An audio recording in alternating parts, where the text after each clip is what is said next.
listening to Out of the Box podcast with Rosie Tran. Out of the Box is sponsored by hugmetees.com. Spread love, give a hug, hugmetees.com.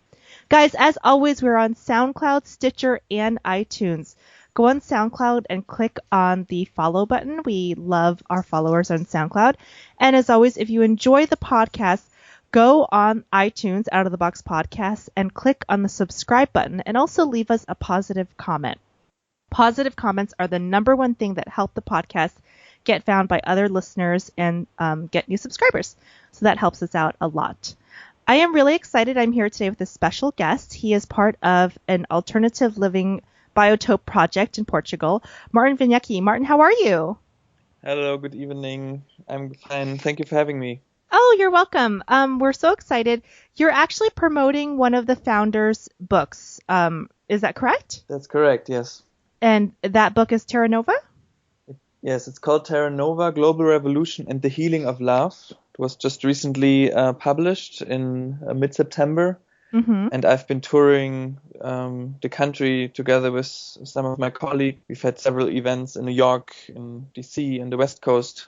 Now the tour is coming to its close, and yeah, we are continuing to promote it. That's great. Now you guys are creating kind of a post-capitalist. It's 160 people living in an area in Portugal, and it's totally sustainable. Is that correct? Well, I wouldn't say it's sustainable in all its parts yet, but it's a research on quite a comprehensive model for a sustainable culture. Of course, not all questions are solved, but it's sustainable on quite a large level, you could say. So you guys are trying to create an environment, a new way of thinking, correct? Or is it like a post-apocalyptic if our society collapses type of thing? No, it's mainly an experiment to explore, to research and to demonstrate what a post-capitalist way of life based on trust can actually look like. So it's kind of to work on the basics for a future society where people can coexist in trust and solidarity with each other and in a healthy relation with animals and nature, so that our culture is not exploiting our home, the biosphere, but is in a relation that is really sustainable. So it is a research on the social, on all the various level of social research for the question, how can people really coexist, which we find to be actually the most profound question that we have as humanity today. But it's also research on the ecological and technological levels of how to create systems for our human sustenance that not only are not damaging nature, but are actually regenerative and restore the damage we have done to the earth. So this is kind of in a very short overview what we're doing, and it's really the attempt to be as holistic as possible, because we see that the crises that we are having on this planet right now are so interlinked. Like one area is really connected with the other, and it's almost impossible to just take, for example, the issue of climate change. I mean, Naomi Klein in her last book, she pointed it out so brilliantly that if you really want to solve climate change, you need a fundamental system change.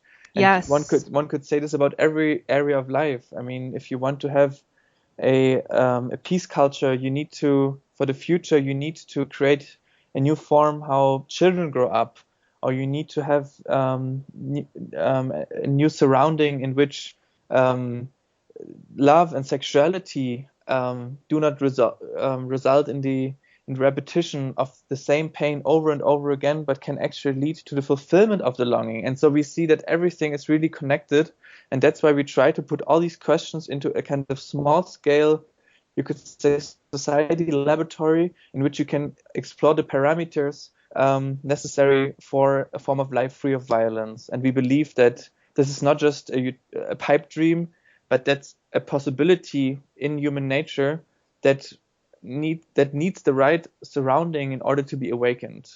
Now, Martin, you say that this is an experiment and that this is, a new way of thinking.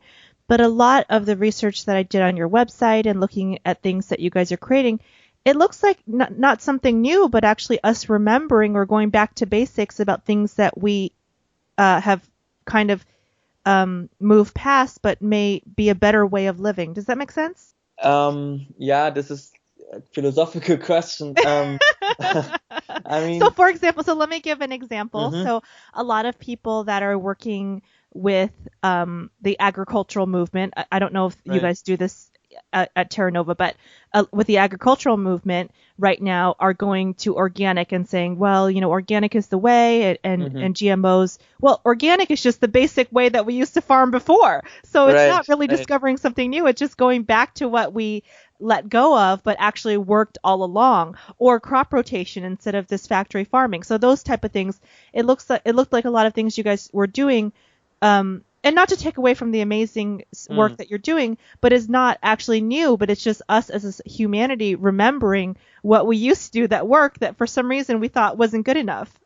right. I mean, I think in many ways you're true, and also I'm laughing about it because it's also a kind of a philosophical discourse we have inside our community where Um, I mean, especially there are, one of the co-founders, Sabine Lichtenfels, she has explored some of the matriarchal peace cultures that existed even before patriarchy that Yes. embodied much of the knowledge that we are trying to bring back. And she speaks of a somewhat of a primordial utopia that was alive many, many thousands of years ago in those cultures, and that this is somewhat of a role model for the kind of renewal and remembrance that is necessary now in order to really escape from the consequences, the catastrophic consequences of this unhealthy way of life in our societies.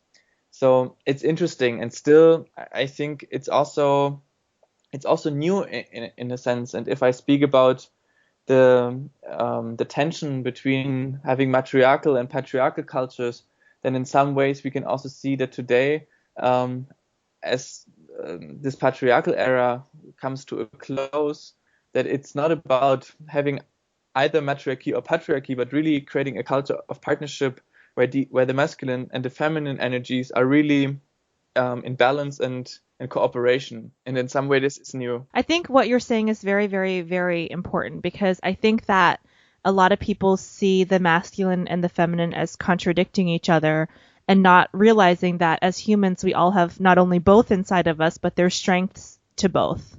Right. Yeah. And this Um, is, yeah. And I think this is so much of this is so much of the work that we are doing at Tamera. I mean, I said that the deepest question for us is the question, how do people actually live together?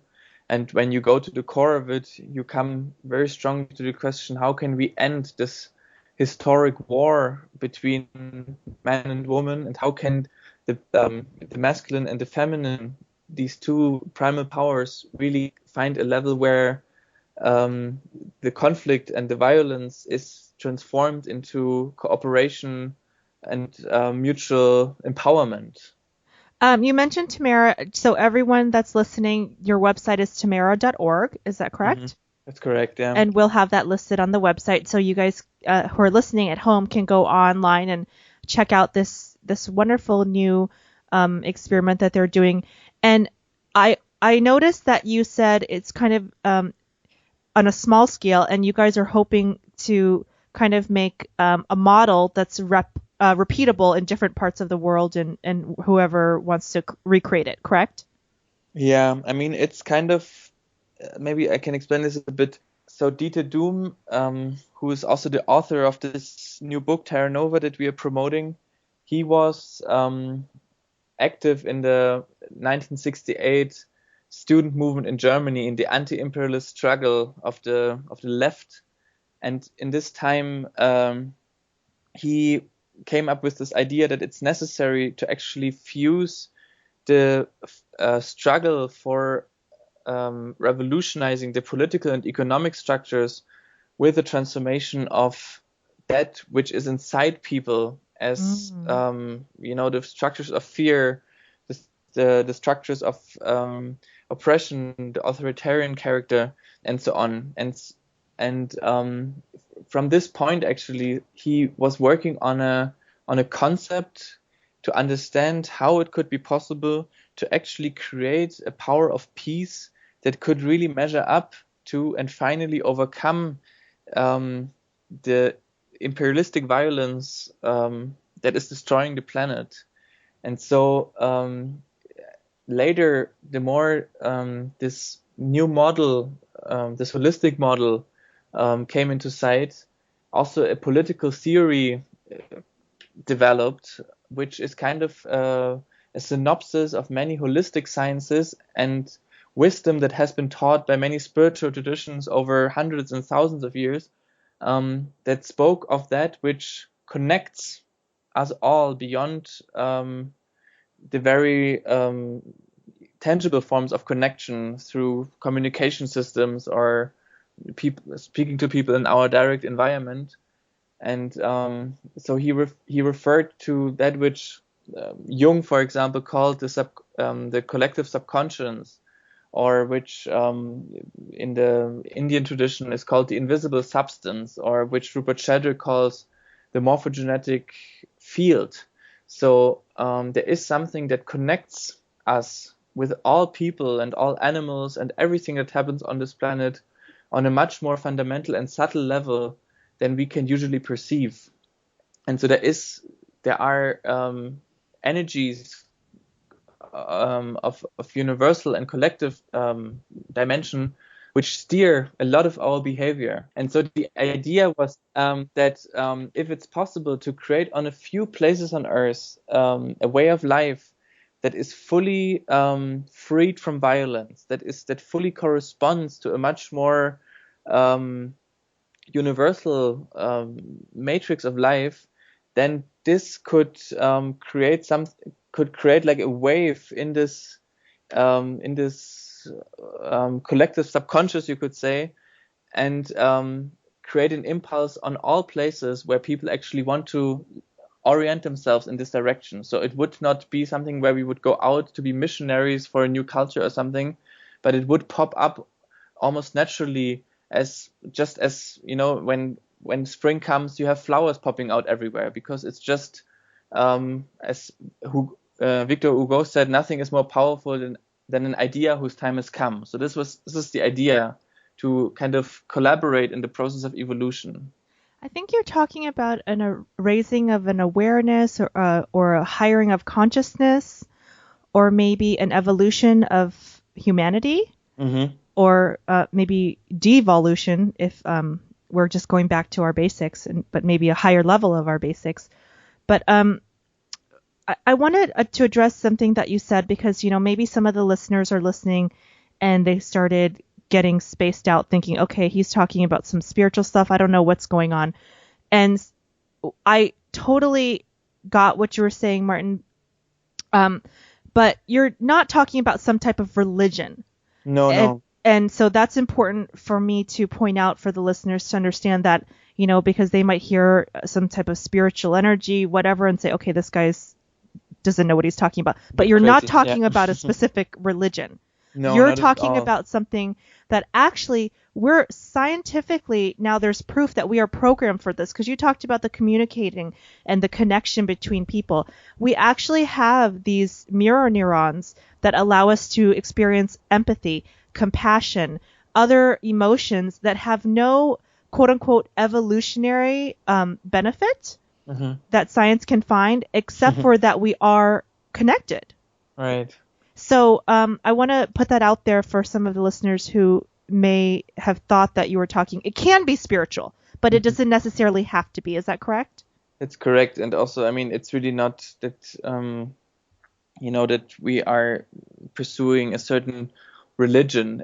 This is not the focus at all. But there is something where we have to find back in our, in the process that we are finding ourselves as humanity. We have to find back to a certain connection with life in ourselves life, in the connection with children, with nature, with animals. Our culture is so much based on a closed heart and on a sense of separation in all areas. And so of course there is also a spiritual component that happens when we are connected with nature and with our own truth and our own longings again. But this is not any religion of of what we have known so far. Yes, So yes. this And is, yeah, I totally agree with you. I just wanted to make a distinction yeah, for listeners sure, who may have heard the word spiritual and then kind of got off mentally. yeah, Because that can be. understandable, very understandable. Yeah, um, so it sounds like you guys are trying to get to the root of what it means to be a human, really our humanity. correct. Yeah, And that, I think actually many parts of religion have taken that away because it creates conflict when people have a belief that your belief is different than my belief, instead of that we all are similar, because of our connection to each other and the life energy that flows through us and all those other great things that you talked about. right. And I mean, when you now, as we are speaking about religion, I could also say that I think many religions, especially the big monotheistic ones that we know, they were founded by people who actually had this um, moment of insight into Yes. reality. And what happened later was that dogmatic systems were established around it. I mean, take Christianity. Jesus was a revolutionary. He was somebody who wanted to free people and take them out of the constraints of all these tight and oppressive and violent systems. And then what was done was that an organization was created that was cruel beyond compare. And so it is interesting to speak of religion in that sense, because in many ways religion did exactly the opposite of what it pretended. It pretended that it brings it shows a way to connect people to God, but in reality, religion in the form of the church, for example, it was an institution to make sure that people are separated Yes. from the divine and separated from their erotic longings and truth. And these both things were kind of preconditions in order to make people governable. And so this is actually this is a lot of the things that we are finding today, that all these oppressions and violations that happened to our ancestors, that happened in history. I mean, today we know that through epigenetics, that those things are stored in our DNA as a genetic memory. And so as we are working on creating social structures based on truth, based on solidarity, we find ourselves often confronting exactly this historic trauma. And so those are exactly the things that we are actually today working with to transform, in order to open a pathway for a future where we are not repeating these old structures, as it happened in so many attempts where people try to create utopia on Earth, where they try to create socialism, let's say, and where they just repeated the power structures of the old system. And so it is kind of inside ourselves, and in our relation to others, we find all the stuff that makes the world look as it looks today. And so this is kind of the attempt to create models of community where this kind of transformation can take place, of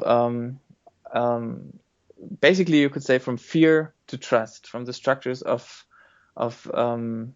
fear to a life where you can fully say, I am able to trust my fellows and life around me. Because that is actually the natural order of the universe. We live in a currently falsified system of supply and demand that says that there's a scarcity of resources, and so there needs to be a high value put on that.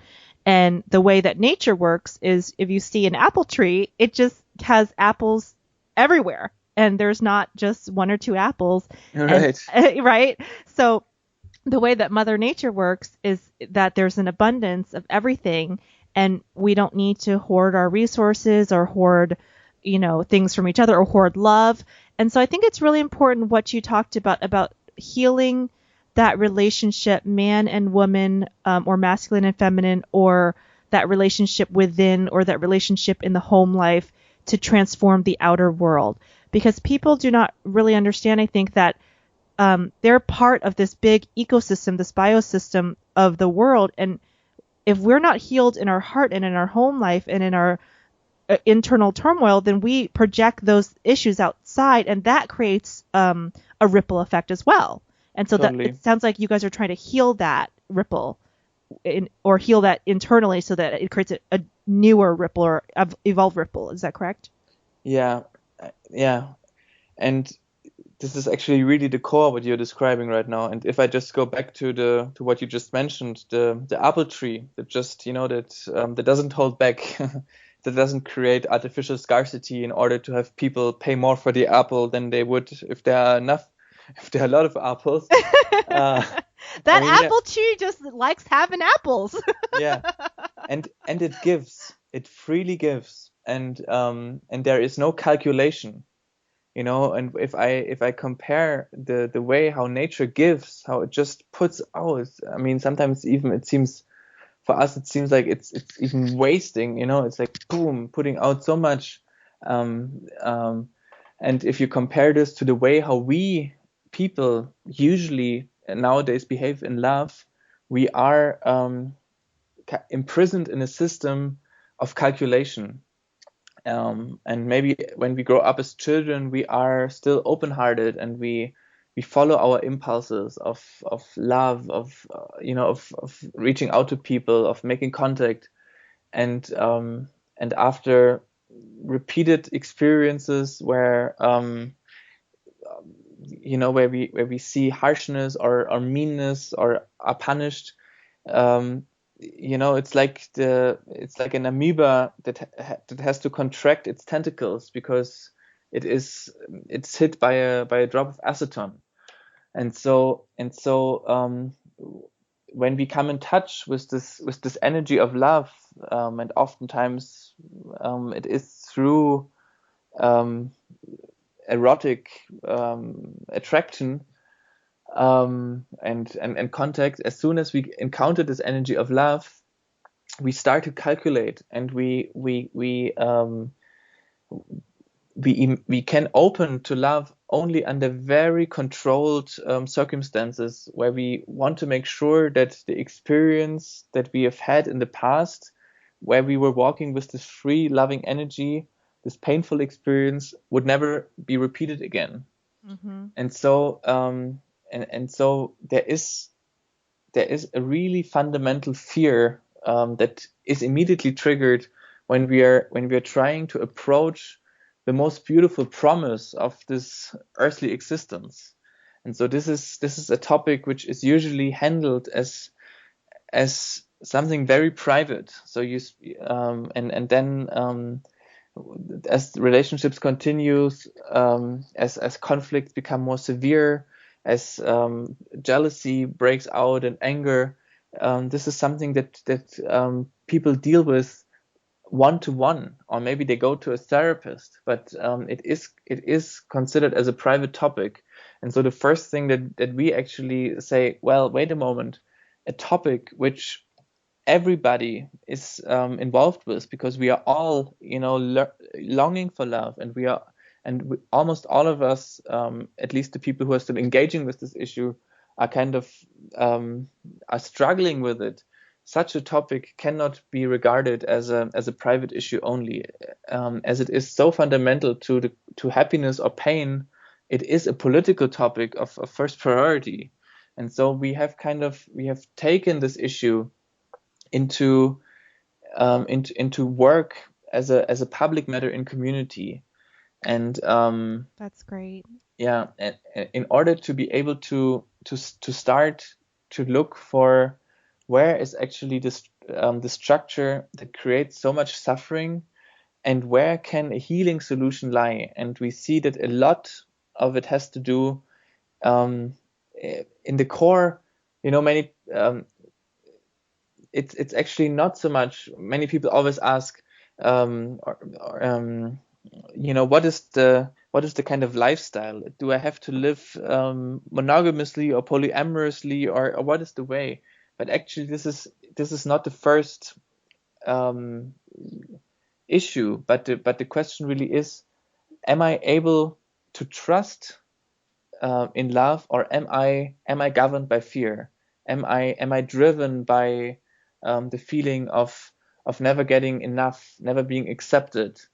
And so, and actually, I also see in my own experience that so much of what we look for in somebody else, in a partner, where expectations are created that then cannot be held, where fight begins.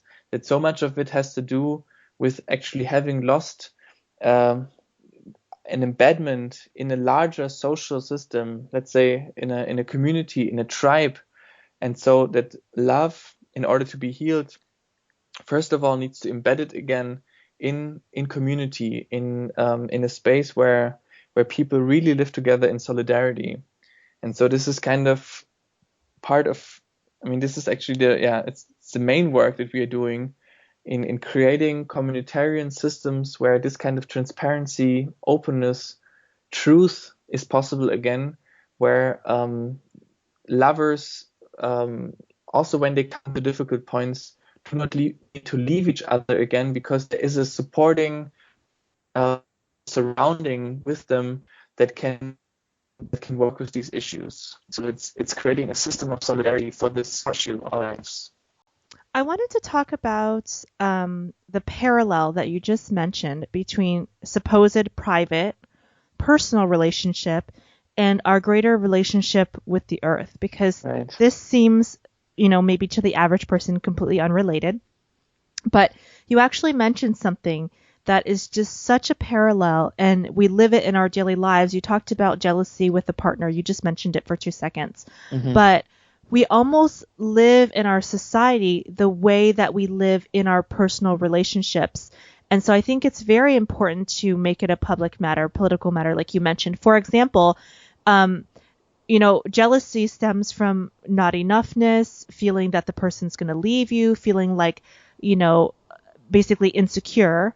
And we do that in our capitalist society. We don't think that there's enough, even though Mother Nature is so abundant, and we're hoarding and keeping resources for ourselves, and kind of like you would keep a mate to yourself and say you can't talk to someone else, you can't be with someone else. There's a parallel there between the way we are insecure in current relationships, or the way we deal with it in our current society, and the way we deal with our society as a whole. Absolutely the same thing. Absolutely. And this is very hard for people to see, because we are so conditioned to this fear and to this basic belief of not having enough, and that which we really care for and that which we really love, that this is something that we have to keep for ourselves. The person's going to leave us, they're going to hurt us, they're going to do something horrible. It's always like we're waiting for the other shoe to drop, when really the natural order of things, as you said, is abundance, love, caring, giving. Not this, it's like we want to take a beautiful flower and just crush it. Right. And it's so amazing.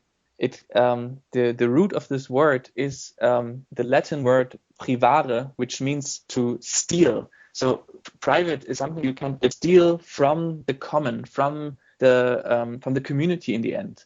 So it's very striking for me to actually see how much we are kind of conditioned by this, and also to see that in order to really overcome capitalism, which more and more people want nowadays, we have to dissolve the fear that underlies these behaviors, which makes us behave in a capitalist way. Because if we only transform an economic system without transforming and healing this fear inside ourselves, no matter how you call it, people will want to keep things for themselves. They don't want to share, no matter which ideology they follow. And so this is kind of also the work that we are doing, creating an alternative for a post-capitalist way of life, which kind of comes from inside out rather than being an imposed external dogma or ideology. Yes, because the capitalistic society is actually based on lack and limitation and fear. You're not going to go out and buy a bunch of shoes you don't need and hair products you don't need and beauty products you don't need if you feel healed and whole and complete. There's studies directly showing that more purchasing happens when you feel insecure about yourself, that you need this certain product to feel popular or cool, and these are all external things, image, and the products that you purchase don't fill that hole, like you said. Right. So it has to be inside out. Yeah. So let's talk about free love, because Tamara definitely has open, trusting, loving relationships. And do you guys refer to this as free love, or like you said with monogamy, polyamory, it's just a system of trusting those that you love? I mean, I personally love the term free love, and I'm cautious with it in the public conversation, because I know how much misunderstandings this can cause, where people immediately project mass orgies and I don't know what, or in unreliable relationships on it. But they project maybe cheap sex, one night stands, just having whatever. But what you guys are advocating is actually a loving environment, like you mentioned, where people are helping couples or whatever relationship you have break through those interpersonal problems. So it's not, it's actually responsible love, if that makes sense. I mean, it is a very sex positive approach.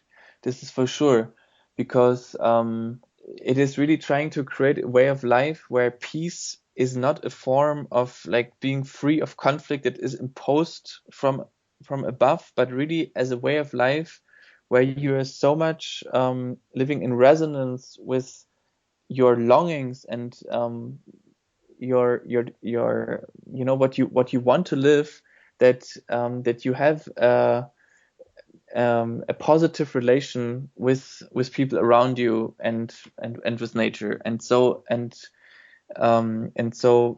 actually the work on the love issue is strongly a way where we are trying to see how can we really make these the different longings that exist in this area compatible with each other in a new system of life. And so there is, for example, there is a strong longing for intimacy and partnership, where we want to find a person, or maybe want to find somebody that we can really deeply find as a soulmate, have this home space. But then there's also a profound hope or adventure for erotic openness for different contexts. And in a way, the culture of free love is one where we are trying to see how can these longings come together. And of course, what is important is that there is no law of what type of relationship somebody has to have. So it's, if somebody wants to live in a monogamous form of relationship, that's totally respected. And if you want to have many partners, this is also respected. What is important is that there is transparency about it, and honesty and openness. Yeah, and that these things happen in a way that they increase the trust. And whenever you are really able to express what you're doing and what you want on a level of authenticity and truth, my experience in the community has been that it's always being supported. And this is the guideline. And truth can also change. There can be different phases.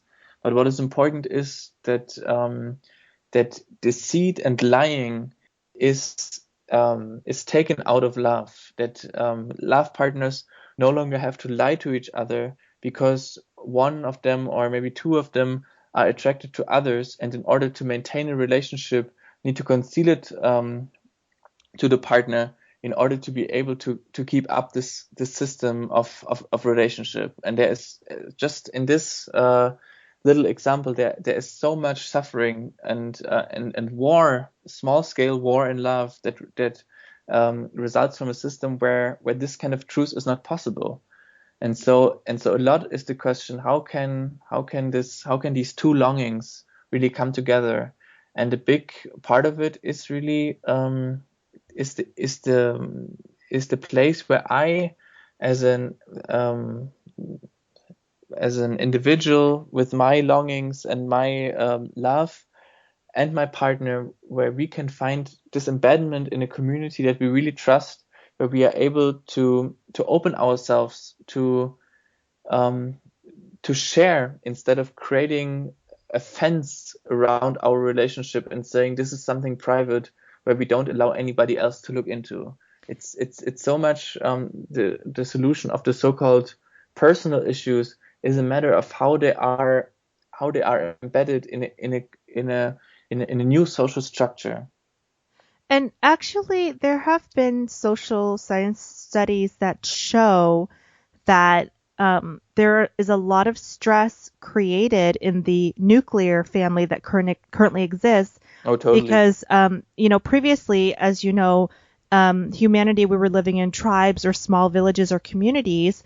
And so maybe I have a need, maybe not a sexual need, but a need to be heard. And I would go to the next hut, or I would go to the circle of wise women or whatever, and I would get that need met. And now, because we're living in the nuclear family, I only have my husband to rely on for all of my needs, emotional, physical, sexual, everything. And that's a lot of strain to put on one person. Yeah. It's a huge burden, which, it's clear that he will disappoint the expectation if he has to meet all these wishes. Yeah, but it's and it's really tough because then we put blame on the other instead of seeing that it's not the personal mistake of the other person that makes this dream of love crumble, but actually a systems error that of a way of life that doesn't allow these longings to be fulfilled. So there is a huge confusion in this area of love, where it's so much about a social revolution in the way we coexist, rather than only the solution between two people. And there's other family structures that are not supported by our current system as well. There's that famous saying, it takes a village to raise a child, because Totally. You have that whole community of people, like you said, they're raising the children, and instead of just a poor mom and dad who are stressed out of their mind working 8 hours. And so what you're describing sounds like a much more supportive system for our natural mental and emotional development. Yeah, and if you take this, just the sentence of the that it takes a village to raise a child, it's so beautiful if you watch the children growing up in Tamera, for example. It's the freedom with which they are able to move through life, because they live in a broader social system where they can relate to a lot of people, because the heart of a child is big. Yeah, there's so much possibility of contact and engagement. And when this big heart is narrowed down to the small social system, a kind of fixation is developed, which is not healthy, and which will then later repeat itself in unhealthy love relationships, where again you try to find everything that you've lost in this one person, and so the same curse is repeated and repeated and repeated. And then to see how free children can be, how non-attached they can be, this is really so beautiful. It's very important. I just wanted to reiterate that, because I don't want people thinking, well, is that going to confuse the child because there's all these, parents around and all this social system? Are they not going to know who's mommy and daddy if they have all these people? Or what if mommy has another girlfriend that's a lover? But actually, the science says the bigger the family unit, the bigger the social unit, that is a support system for that child, the healthier they are, not the unhealthy. So, like you said, if there's someone who, maybe is in a polyamorous relationship or whatever, the child feels more love. You can't get enough love as a kid. That's a good thing. You want more love. And maybe also just to clarify it, I mean, people often project, if you speak about, liberation from these kind of narrow bourgeois life structures, they immediately think that what one does is based on no commitment. But actually, this is not true, because it's a huge commitment. It's even more of a commitment. Yeah, it's a huge commitment, and for sure, in Tamara, the children know who their parents are, and still, and this is very important for them to know that those are they're like their home base where they can always return. But then there are other people that they want to reach out to, and where there is the freedom for them to do this, and this is it's just a different system. And sometimes we recommend also people who come visit us, before having all the judgments about what you see, maybe you should approach this community like as if you were an ethnologist, exploring some tribe in the Amazon, for example, just assuming that the culture is based on other premises. Well, let's talk about visiting, because you guys have a program where people can visit and stay, or how can people become part of Tamera if they're interested, if they're listening and saying, wow, that's really, really cool. There's this little community out there that's trying to create a kind of social, emotional, spiritual new world that works for everyone and is built on trust and love. This sounds awesome. How do I go check it out? I mean, we are open from April to November usually. So there are all kinds of programs, starting from very simple things like helping in the garden, to introduction weeks, to ecological trainings. We have 10-day love schools. We have 1-month community courses. So there are different offers. You can check them out on our website, tamara.org. And I mean, for people who want to really become a member of the project, or also people who are just interested to find out more about the research and work we are doing, I would first of all really recommend to study the literature. I mean, for example, take this new book, Terra Nova, or and Dieter Duhm is the author, and he's also the co-founder of Tamera. Is that correct? That's correct. Okay. Yeah, and if these ideas resonate with you on a deep level, then for sure come visit the project, get to know it. I would recommend taking, for example, the community course, which is an in-depth 1 month training that offers you insight into how we are working also on a social level. And then I mean, we have it's always kind of a different entrance for every person. There is not a unified way of how you become a member of the community. But do you guys allow families, like with children, or do children have to be brought up and raised at Tamera? No, we allow this, and there are also regularly families step in, and it's a huge thing for a family to kind of trust a community enough to really also know that this is the place where their child will grow up. And it takes time for people to really become part of the community, because the transition from what we spoke about, a private way of life, into a communitarian one is immense. And even if you have a lot of enthusiasm about doing this initially, you will get feedback, from community members, but also by your own limitations to the degree of how much truth you are already able to bear, how much you actually can already live together with people. It can be quite intense, because it confronts you also with your own structures of fears, with your beliefs, your own dogmas, your own of how much you think you're open-minded, but once dealing with structures, the new structure, your system kind of overloads, right? Yeah, and I mean, you said it,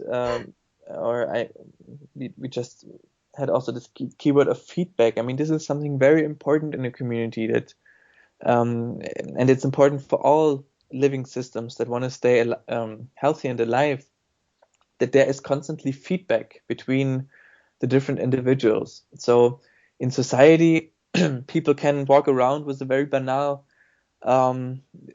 difficult character structure and carry it for 60, 70 years simply because they're not being told that they have it.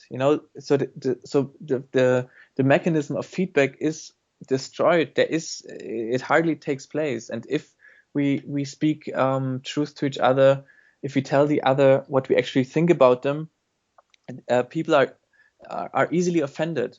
And so and what we are trying to do is actually the opposite of trying to practice as much feedback as possible. Of course, trying to do it in a way that it supports the other and doesn't hurt the other.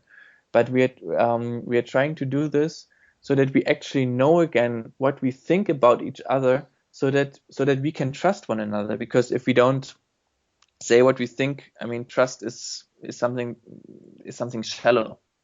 And a lot of people, even though they may feel or believe that they're very, very open-minded, we all wear masks in this world. Yeah. And like you said, you guys are practicing real honesty. And I think what Martin was talking about, for the listeners who might not understand maybe the lingo, is that we have different social structures. For example, being polite. Mm-hmm. In our society, where, like you said, maybe someone's very difficult, but no one tells them because we have this idea of being polite or not hurting people's feelings. Right. And so this person may go, like you said, for 60, 70 years being very, very difficult and thinking that everyone else has a problem, not them. Yeah. And so when you're living in a community where everyone's being genuine and truly honest with each other, you might hear some stuff you don't want to hear. Yeah. So, and it's also very different. I mean, if you know that you are part of a community where you are that is based on mutual support, then you are also more ready to receive feedback also on things that might be not so pleasant for you. Because all the feedback is not to bring people down; it's to raise them up and help them evolve and improve. That totally. You guys are offering, right, Martin? And it's somehow they of course want to change themselves because they don't want to. I don't want to remain the same person as I am, but I want to free myself from the old structures of fear and mistrust and all of this regulation in order to face the blind spots in myself, because usually the things that where I'm stuck in negative patterns are the places that I'm not even conscious about myself. And so I need others to tell me what these structures are and to draw my own consciousness to these places. Okay, so people can come and visit from April to November and try it out, and and you said that it's a different process for everyone to come into the community. What about leaving the community? Is this like a lifetime commitment, or do people come in and out of Tamera depending on, what their life is telling them to do? I mean, there are people who have lived in the community for 30 or 40 years. Mm-hmm. So there is a lot of continuity. And I mean, for some people, they live in Tamera for a few years and then go on to other places. There are also people who live there for 10 years. Go very deep and then see that actually now their life journey brings them to other places. So there are different ways, and for us over the last years, it's actually become more and more important to see that beyond this local community, a planetary community wants to arise that really works for this new culture, because it is it's not bound to this one place in Portugal, and so it becomes also more flexible, where I actually live on a local basis. Mm-hmm. So you want people to, like you said, spread their consciousness awareness and take what they've learned and maybe create something different, or create something else, or create another Tamera somewhere else.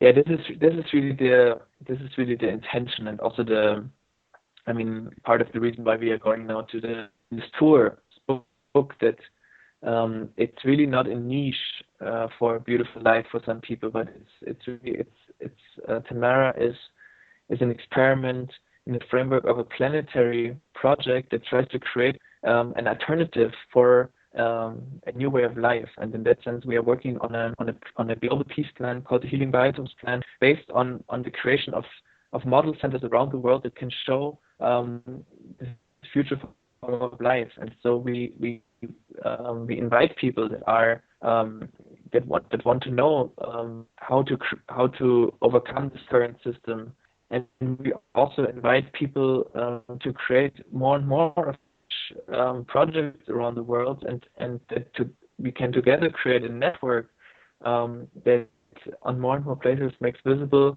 in what a different way of life we can actually inhabit this planet, creating more and more of such healing biotopes around the world. Well, I wish you so much luck, Martin, with your project. And if anyone is interested, the book is Terra Nova by Duhm, who is one of the founders of the Tamera Biotope in Portugal. Their website, again, as we mentioned before, is tamera.org, and we'll have that listed on the Out of the Box podcast website. Martin, thank you so much. Thank you very much. Bye-bye. Bye. This has been Out of the Box podcast with Rosie Tran. Out of the Box is sponsored by hugmetees.com. Spread love, give a hug, hugmetees.com. Guys, don't forget to check out our website, outoftheboxpodcast.com, and click on the donate button. We're now accepting alternative currency like Litecoins or Bitcoins. And as always, I'm on Twitter at FunnyRosie. Follow us on SoundCloud, Stitcher, and iTunes. And please, please, please leave a positive comment on our iTunes. We love positive comments. It helps us get new listeners and spread the word about the podcast. This has been Out of the Box Podcast with Rosie Tran.